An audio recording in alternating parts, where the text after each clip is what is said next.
नमस्कार दोस्तों, आइए जानते हैं दिल्ली की आज की फटाफट बड़ी खबरें।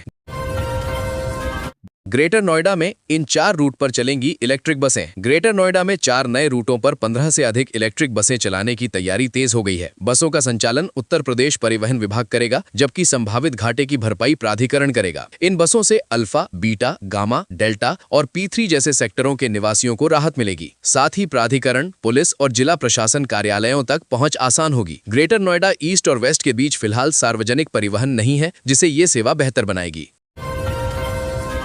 तुलसी निकेतन में रहने वालों को गुड न्यूज। गाजियाबाद के तुलसी निकेतन में जर्जर फ्लैटों का पुनर्विकास किया जाएगा। वर्ष 1989-90 में विकसित इस योजना में बने EWS और LIG मकानों की हालत खराब हो चुकी है, जहां 20,000 से अधिक लोग रहते हैं। कई हादसों के बाद अब उत्तर प्रदेश शहरी पुनर्विकास नीति 2026 के तहत PPP मॉडल पर बहुमंजिला इमारतें बनाई जाएंगी। बोर्ड बैठक में प्रस्ताव को मंजूरी मिल गई है। नए फ्लैट बनने से निवासियों को सुरक्षित और बेहतर आवास सुविधा मिल सकेगी।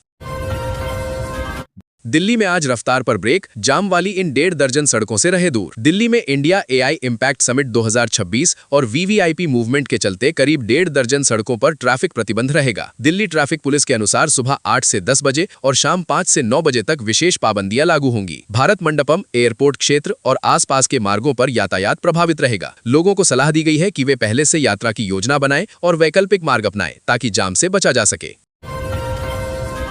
सावधान, दिल्ली में रॉन्ग साइड ड्राइविंग पर और बढ़ी सख्ती। दिल्ली ट्रैफिक पुलिस ने रॉन्ग साइड ड्राइविंग को गंभीर अपराध मानते हुए सख्ती बढ़ा दी है। 3 जनवरी से 8 फरवरी के बीच 182 FIR दर्ज की गईं, जिनमें सबसे अधिक 53 मामले नई दिल्ली रेंज में सामने आए। दक्षिणी रेंज में 37 और अन्य रेंजों में 27 मामले दर्ज हुए। अधिकारियों के अनुसार रॉन्ग साइड वाहन चलाना जानलेवा साबित हो सकता है, इसलिए अब इसे मामूली उल्लंघन नहीं माना जाएगा और दोषियों पर कड़ी कार्यवाही की जाएगी।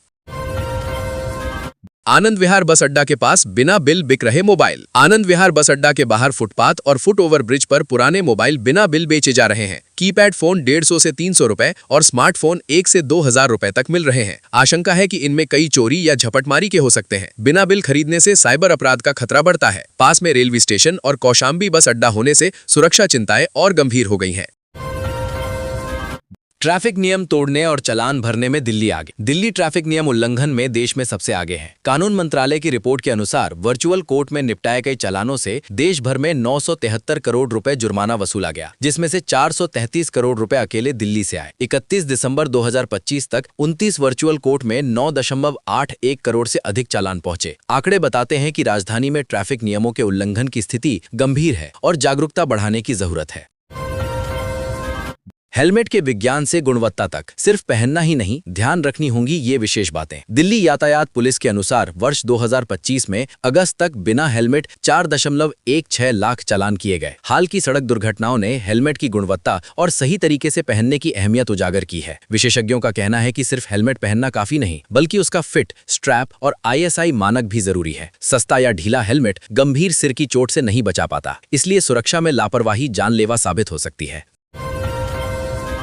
राजनगर एक्सटेंशन में बनेगा अंतर्राष्ट्रीय क्रिकेट स्टेडियम। गाजियाबाद के राजनगर एक्सटेंशन में PPP मॉडल पर अंतर्राष्ट्रीय क्रिकेट स्टेडियम बनाया जाएगा। GDA बोर्ड की 171वीं बैठक में प्रस्ताव को मंजूरी मिल गई है। स्टेडियम के आसपास एरो सिटी थीम पर आधारित टाउनशिप विकसित की जाएगी। इस परियोजना के लिए जल्द सर्वे शुरू होगा। प्राधिकरण का लक्ष्य राजनगर एक्सटेंशन को खेल क्षेत्र के रूप में विकसित करना है, जिससे क्षेत्र में बुनियादी ढांचे और रोजगार के अवसरों को बढ़ावा मिलेगा। गाजियाबाद में बिल्डर की मनमानी पर FIR। गाजियाबाद के राजनगर एक्सटेंशन स्थित MCC सिग्नेचर हाइट्स सोसाइटी के हैंडओवर विवाद में GDA ने बिल्डर अन्यका प्रमोटर्स के खिलाफ FIR दर्ज कराई है। आरोप है कि बिल्डर सोसाइटी को निर्वाचित AOA को सौंपने, IFMS ट्रांसफर करने और फायर NOC नवीनीकरण कराने से इनकार कर रहा है। 11 नवंबर, 8 दिसंबर और 6 जनवरी की बैठकों में निर्देश दिए गए, लेकिन पालन नहीं हुआ। पुलिस ने शिकायत के आधार पर जांच शुरू कर दी है। अब डॉक्टरों का सहायक बनेगा AI। केंद्र सरकार ने हेल्थ केयर में आर्टिफिशियल इंटेलिजेंस के सुरक्षित उपयोग के लिए नई रणनीति लॉन्च की है। 17 फरवरी को JP नड्डा ने इंडिया इम्पैक्ट AI समिट में भारत के लिए हेल्थ केयर में AI स्ट्रैटेजी पेश की। साही नामक ये फ्रेमवर्क तय करेगा कि AI का इस्तेमाल कैसे, कहां और किन शर्तों पर होगा। इसका उद्देश्य मरीजों की सुरक्षा, पारदर्शिता और नैतिक मानकों को सुनिश्चित करना है, ताकि तकनीकी नवाचार के साथ जिम्मेदार उपयोग भी हो सके।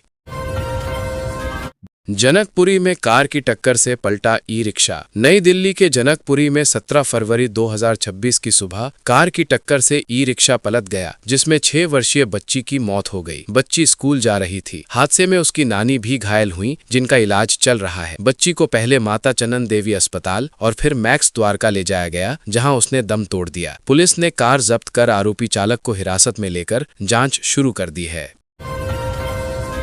प्रेम प्रसंग में युवक को पीटा और मुंह में डाली लाल मिर्च। पश्चिमी दिल्ली के मुंडका थाना क्षेत्र के टीकरी कला में 30 वर्षीय नरेश उर्फ नंदू की प्रेम प्रसंग के चलते पीट कर हत्या कर दी गई। आरोप है कि युवती के परिजनों ने उसे अगवा कर घर ले जाकर लकड़ी के फट्टों और पाइप से बेरहमी से पीटा तथा मुंह में लाल मिर्च डाली। चचेरे भाई की शिकायत पर पुलिस ने मुख्य आरोपी समेत 4 लोगों के खिलाफ मामला दर्ज कर तलाश शुरू कर दी है। अदालत के आदेश का उल्लंघन पड़ा भारी। साकेत कोर्ट ने अदालती आदेशों की अनदेखी पर एमसीडी अधिकारियों को फटकार लगाई है। सीनियर सिविल जज अनिमेश भास्कर मणि त्रिपाठी ने डिप्टी कमिश्नर को नोटिस जारी कर स्पष्टीकरण मांगा है। कोर्ट ने पहले विवादित संपत्ति मामले में स्टेटस रिपोर्ट मांगी थी, जिसे नियमों के अनुसार अग्रेषित नहीं किया गया। अगली सुनवाई तक सही रिपोर्ट न देने पर डीसी को स्वयं अदालत में पेश होने का निर्देश दिया गया है। गुरुग्राम में लिव इन पार्टनर ने त्रिपुरा की युवती को बेरहमी से पीटा, हालत गंभीर। गुरुग्राम में 19 वर्षीय युवती को उसके लिव इन पार्टनर ने बेरहमी से पीटकर घायल कर दिया। पीड़िता, जो जीडी गोयनका यूनिवर्सिटी की छात्रा है, को गंभीर हालत में एम्स में भर्ती कराया गया है। आरोपी शिवम को पुलिस ने गिरफ्तार कर लिया है। युवती सितंबर 2025 से उसके साथ सेक्टर 69 में रह रही थी। पुलिस मामले की जांच कर रही है और परिजनों से भी पूछताछ की जा रही है।